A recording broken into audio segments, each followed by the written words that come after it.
ಎಲ್ಲರಿಗೂ ನಮಸ್ಕಾರ ಸ್ನೇಹಿತರೆ. ವರ್ಷದ ಕೊನೆಯ ಸೂರ್ಯಗ್ರಹಣ ಆಗಸ್ಟ್ 12, 2026ರಂದು ಸಂಭವಿಸಲಿದೆ. ಇದು ಆಷಾಢ ಮಾಸದ ಅಮಾವಾಸ್ಯೆಯ ದಿನವಾಗಿದ್ದು, ಇದು ಧಾರ್ಮಿಕ ಮತ್ತು ಜ್ಯೋತಿಷ ದೃಷ್ಟಿಕೋನಗಳಿಂದ ಮಹತ್ವದ್ದಾಗಿರುತ್ತದೆ. ಈ ವರ್ಷದ ಕೊನೆಯ ಸೂರ್ಯಗ್ರಹಣ ಆಗಸ್ಟ್ನಲ್ಲಿ ಸಂಭವಿಸಲಿದೆ.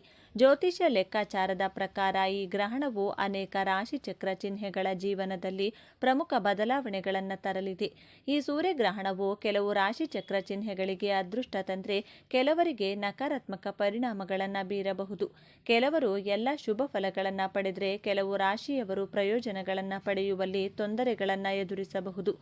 ಹೀಗಾಗಿ ಈ ಸೂರ್ಯಗ್ರಹಣದಿಂದ ಯಾವ ರಾಶಿಯವರ ಅದೃಷ್ಟ ಕುಲಾಯಿಸಲಿದೆ ಎಂಬುದು ನೋಡೋಣ ಬನ್ನಿ. ಧಾರ್ಮಿಕ ಮತ್ತು ಜ್ಯೋತಿಷ ದೃಷ್ಟಿಕೋನಗಳಿಂದ ಸೂರ್ಯಗ್ರಹಣವನ್ನ ಮಹತ್ವದ್ದಾಗಿ ಪರಿಗಣಿಸಲಾಗಿದೆ. ಜ್ಯೋತಿಷದ ಪ್ರಕಾರ ಸೂರ್ಯಗ್ರಹಣದ ಪರಿಣಾಮಗಳು ಕೇವಲ ಗೋಚರತೆಗೆ ಸೀಮಿತವಾಗಿಲ್ಲ. ಇದು ಎಲ್ಲ ರಾಶಿಚಕ್ರ ಚಿಹ್ನೆಗಳ ಜೀವನ, ಆಲೋಚನೆಗಳು ಮತ್ತು ನಿರ್ಧಾರಗಳ ಮೇಲೆ ಸೂಕ್ಷ್ಮ ಪರಿಣಾಮ ಬೀರುತ್ತವೆ. ಗ್ರಹಣವು ಭಾರತದಲ್ಲಿ ಪರಿಣಾಮಕಾರಿಯಾಗಿರುವುದಿಲ್ಲವಾದ್ದರಿಂದ ಅದರ ಸೂತಕ ಅವಧಿಯೂ ಸಹ ಮಾನ್ಯವಾಗಿರುವುದಿಲ್ಲ.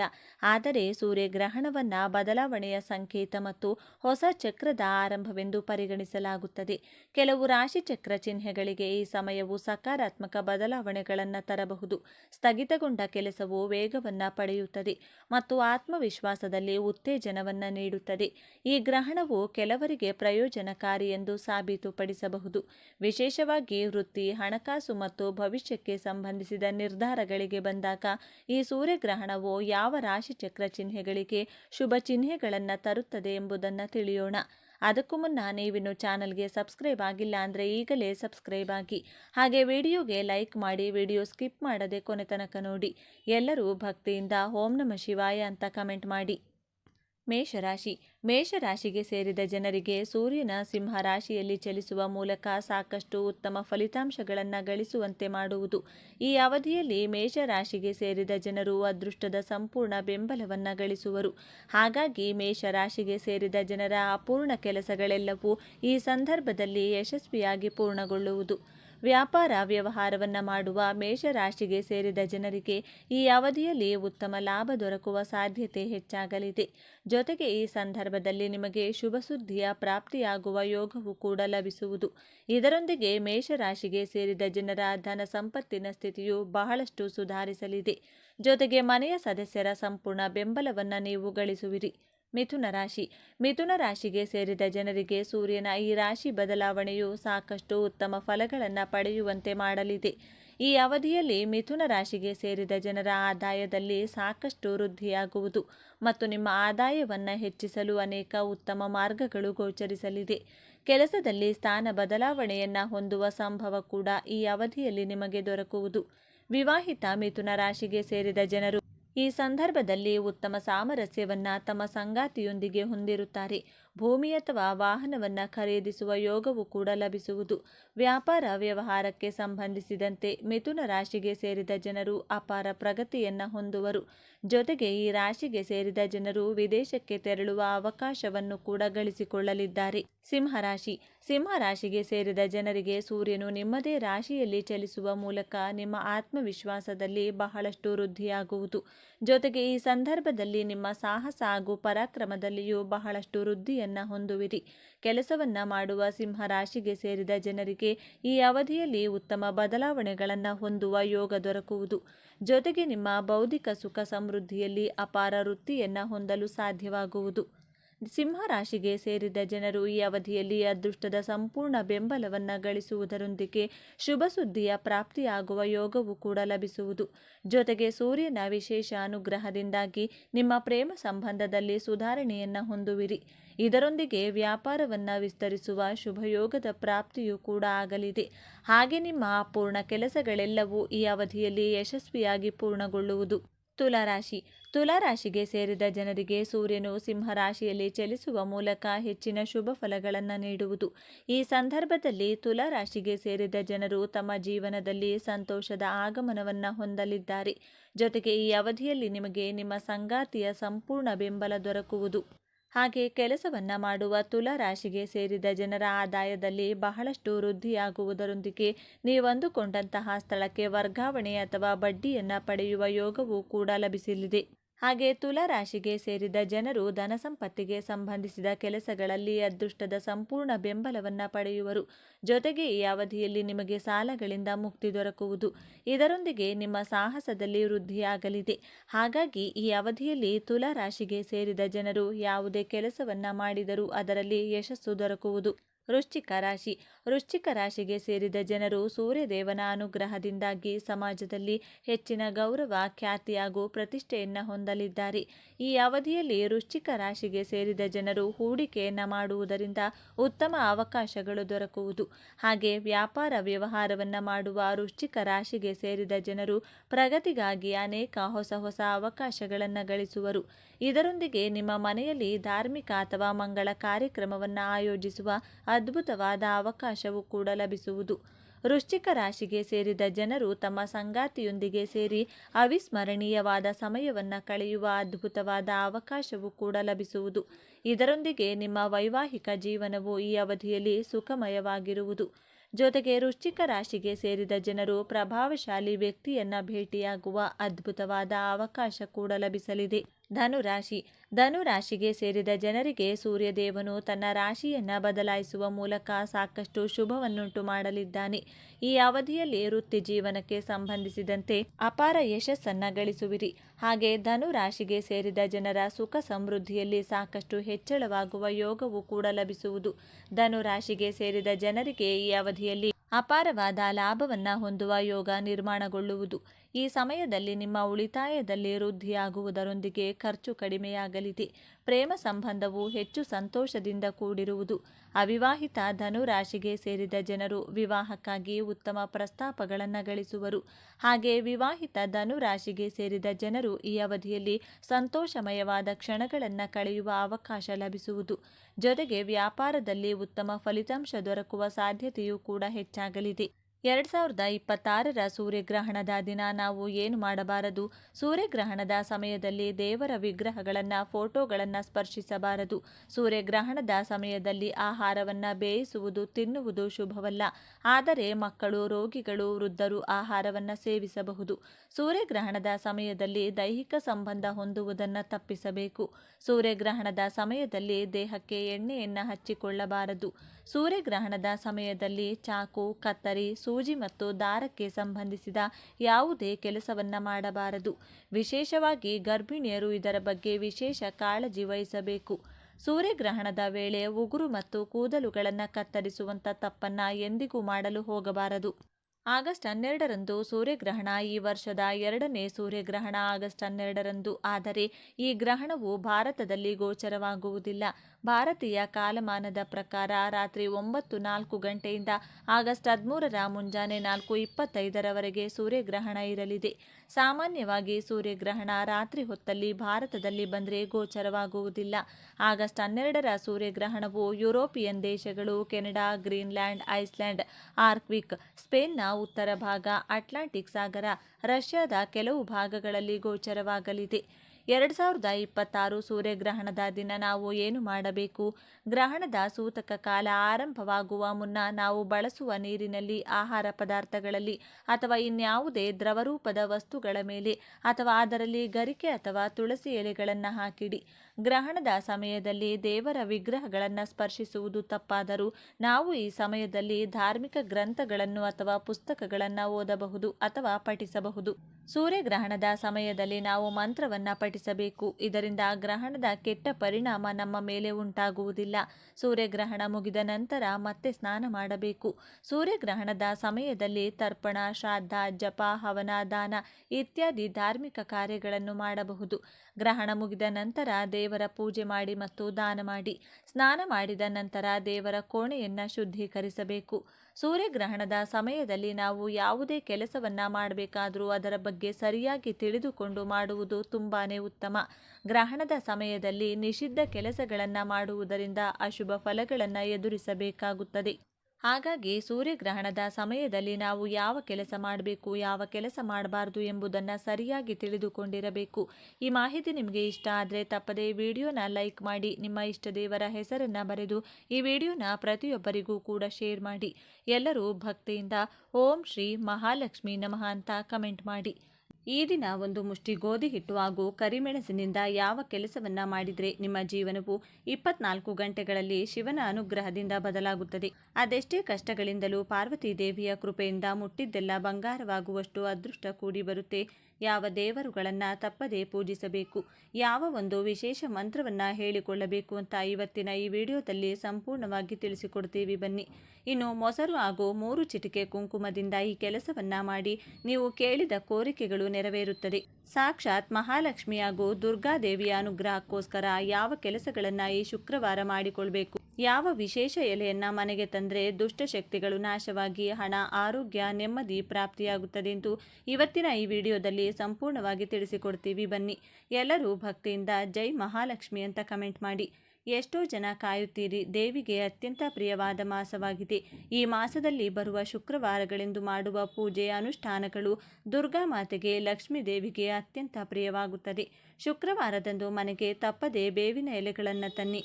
ಮನೆಯಲ್ಲಿ ಕಳಸ ಇಡುವ ಪದ್ಧತಿ ಇದ್ರೆ ತಪ್ಪದೆ ಕಳಸ ಇಡುವ ಪದ್ಧತಿ ಇಲ್ಲವೆಂದರೂ ಚಿಕ್ಕದಾಗಿ ಕಲಶ ಇಟ್ಟು ಈ ಒಂದು ವಿಧಾನವನ್ನು ಪಾಲಿಸಿ. ಒಂದು ಚೊಂಬಿಗೆ ನೀರು ತುಂಬಿಸಿ ಅದರಲ್ಲಿ ಬೇವಿನ ಎಲೆಗಳನ್ನು ಹಾಕಿ ಅರಿಶಿನ, ಕುಂಕುಮ, ಅಕ್ಷತೆ, ಒಂದು ನಾಣ್ಯ, ಒಂದು ನಿಂಬೆ ಹಣ್ಣನ್ನು ಕಲಶಕ್ಕೆ ಹಾಕಿ ಕಲಶಕ್ಕೆ ಒಂದು ಸುತ್ತು ಅರಿಶಿನದ ದಾರವನ್ನು ಕಟ್ಟಿ ಕಲಶದ ಮುಂದೆ ಸಿಹಿ ನೈವೇದ್ಯ ಇಟ್ಟು ದುರ್ಗಾ ಮಾತೆಗೆ ಹೀಗೆ ಬೇಡಿಕೊಳ್ಳಿ. ಅಮ್ಮ ದುರ್ಗೆ, ಚೌಡೇಶ್ವರಿ, ಚಾಮುಂಡೇಶ್ವರಿ, ಕಾಳಿಕಾದೇವಿ, ಗ್ರಾಮ ದೇವತೆ, ಹೀಗೆ ನಿಮಗೆ ಇಷ್ಟವಾದ ದೇವಿ ದೇವತೆಗಳ ಹೆಸರನ್ನ ಹೇಳಿ. ಎಷ್ಟೋ ಕುಟುಂಬಗಳಿಗೆ 100ರಲ್ಲಿ 90ರಷ್ಟು ಮನೆತನಗಳಿಗೆ ಹೆಣ್ಣು ದೇವರೇ ಮನೆ ದೇವರಾಗಿರುತ್ತಾರೆ. ದೇವಿಯ ಹೆಸರನ್ನ ಹೇಳಿ ಕಲಶ ಇಟ್ಟು ಮದುವೆ ಸಂಕಲ್ಪ, ಸಂತಾನದ ಸಂಕಲ್ಪ, ಸಾಲ ತೀರುವಂತಹ ಸಂಕಲ್ಪ, ಆರೋಗ್ಯ, ಹಣ, ವಿದ್ಯೆ, ಹೊಸ ಉದ್ಯೋಗ, ಶತ್ರುಬಾಧೆ, ಯಾವುದೇ ಕಷ್ಟಗಳಿದ್ದರೂ ದೂರ ಮಾಡುತ್ತಾ ಎಂದು ಭಕ್ತಿಯಿಂದ ಬೇಡಿಕೊಳ್ಳಿ. ಮೊಸರನ್ನದ ಜೊತೆಗೆ ಸಿಹಿ ಪೊಂಗಲನ್ನ ಮಾಡಿ ಕಲಶದ ಮುಂದೆ ನೈವೇದ್ಯವನ್ನ ಇಡಿ. ದುರ್ಗಾ ಅಷ್ಟೋತ್ತರ, ಲಲಿತ ಸಹಸ್ರನಾಮ ಪಾರಾಯಣ ಮಾಡುತ್ತಾ ಶುಕ್ರವಾರದ ಪೂಜೆಯನ್ನು ಮಾಡಿಕೊಳ್ಳಿ. ಈ ಒಂದು ವಿಧಿವಿಧಾನವನ್ನು, ವಿಶೇಷ ಪೂಜೆಯನ್ನು ಯಾವ ಸಮಯದಲ್ಲಿ ಮಾಡಿಕೊಳ್ಬೇಕು ಅಂತ ನೋಡೋದಾದರೆ ಬೆಳಿಗ್ಗೆ 4:30ರಿಂದ 5:30, ಬೆಳಗ್ಗೆ 6:00ರಿಂದ 7 ಗಂಟೆ, ಬೆಳಗ್ಗೆ 9ರಿಂದ 10:20. ಈ ಸಮಯದಲ್ಲಿ ನೀವು ದುರ್ಗಾ ಮಾತೆಯ ಪೂಜೆ ಅಥವಾ ಕಲಶ ಪ್ರತಿಷ್ಠಾಪನೆಯನ್ನು ಮಾಡಿಕೊಳ್ಳಬಹುದು. ಕಲಶ ಇಟ್ಟು ಪೂಜೆ ಮಾಡಲು ಸಾಧ್ಯವಾಗದಿದ್ದವರು ಏನು ಮಾಡಬೇಕು? ಕುಂಕುಮವನ್ನು ದುರ್ಗಾದೇವಿಯ ಮುಂದೆ ಒಂದು ಬಟ್ಟಲು ಅಥವಾ ತಟ್ಟೆಯಲ್ಲಿಟ್ಟು ಆ ತಟ್ಟೆಗೆ ಕುಂಕುಮವನ್ನು ಹಾಕುತ್ತಾ ದುರ್ಗಾ ಅಷ್ಟೋತ್ತರ ಅಥವಾ ಅಭಿರಾಮಿ ಸ್ತೋತ್ರ ಪಾರಾಯಣ ಮಾಡಿ ಯೂಟ್ಯೂಬ್ನಲ್ಲಿ ಹಾಕಿಕೊಂಡು ಈ ಅಭಿರಾಮಿ ಸ್ತೋತ್ರದ ಆಡಿಯೋವನ್ನು ಕೇಳಿ. ದುರ್ಗಾದೇವಿಯ ಫೋಟೋ ನಿಮ್ಮ ಮನೆಯಲ್ಲಿದ್ದರೆ ದೇವಿಯ ಮುಂದೆ ಕುಳಿತು ಈ ಪೂಜೆಯನ್ನು ಮಾಡಿಕೊಳ್ಳಿ. ಇಲ್ಲವಾದರೆ ಮನಸ್ಸಿನಲ್ಲಿಯೇ ನಿಮ್ಮ ಇಷ್ಟವಾದ ದೇವಿಯನ್ನು ಸ್ಮರಿಸಿ ಅಭಿರಾಮಿ ಸ್ತೋತ್ರವನ್ನು ಕೇಳುತ್ತಾ ಕುಂಕುಮಾರ್ಚನೆಯನ್ನು ಅತ್ಯಂತ ಸರಳವಾಗಿ ಮಾಡಿಕೊಳ್ಳಿ. ಬಳಿಕ ಆ ಕುಂಕುಮವನ್ನು ಇಡೀ ಕುಟುಂಬ ಹಣೆಗಿಟ್ಟುಕೊಳ್ಳಿ. ಪೂಜೆಯಲ್ಲಿ ದೇವಿಗೋಸ್ಕರ ಹಾಲಿಗೆ ಕಲ್ಲು ಸಕ್ಕರೆ ಹಾಕಿಡಿ. ವೀಳ್ಯದೆಲೆ, ಬಾಳೆಹಣ್ಣು, ಬಳೆ, ನಾಣ್ಯಗಳನ್ನು ಇಟ್ಟು ಹಣದ ಅಭಿವೃದ್ಧಿಯಾಗಲಿ, ಬಡತನ ದೂರವಾಗಲಿ, ಮನೆಯ ಯಜಮಾನ ಅಂದರೆ ನಿಮ್ಮ ಪತಿಗೆ ಸಕಲ ದಿಕ್ಕುಗಳಿಂದಲೂ ಯಶಸ್ಸು, ಅದೃಷ್ಟ ಕೂಡಿ ಬರಲಿ ಎಂದು ನಮಸ್ಕಾರ ಮಾಡಿಕೊಳ್ಳಿ.